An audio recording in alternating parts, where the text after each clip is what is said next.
Et sa transition, star des années 80, elle a fait rêver une génération d'enfants. Goldorak est notre star du jour, un héros devenu un mythe que les artistes aujourd'hui s'approprient.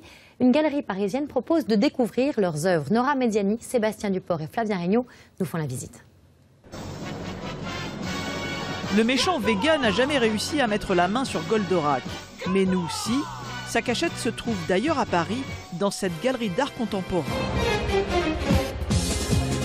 Héros de manga, devenu premier dessin animé japonais diffusé en France, Goldorak est une icône depuis 1978.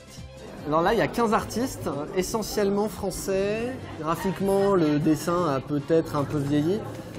C'est quand même, en tout cas dans les têtes, ça a vraiment bercé la jeunesse et ça a été un peu une Madeleine de Proust, je pense, pour beaucoup des gens qui sont là pour voir ça, de revoir ce personnage qui avait peut-être vieilli à la télé, mais dans la tête, tout de suite, Goldorak, boum, ça rappelle la jeunesse, l'enfance, le Club Dorothée, tout ça.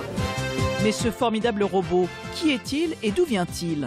Accours vers nous, prince de l'espace, viens vite, viens nous aider. Piloté par Actarus qui veut sauver notre planète, Goldorak possède des armes incroyables, comme le Fulguropoint, revisité ici par Pimax. Et quelque part, s'il fait un doigt aussi, c'est un peu un doigt à nous qu'il fait. Actarus, c'est un mec avec son brin de paille qui joue de la guitare dans les prés, avec son pas de def. Il est à la cool et puis il rentre dans son robot parce qu'il a des vraies valeurs. Mais nous, ces valeurs, on les a plus, quoi. Toute la société, elle est montée sur un business des banques, des capitalistes et de la pollution. On peut pourrir tous les oiseaux, laisser crever tout le monde. Et finalement, pourquoi on nous sauverait? Est-ce qu'on mérite vraiment d'être sauvé? Moi, je crois pas. Je crois qu'on doit mériter le fait que Goldorak vienne nous sauver, quoi. Goldorak redécollera de la galerie Sakura le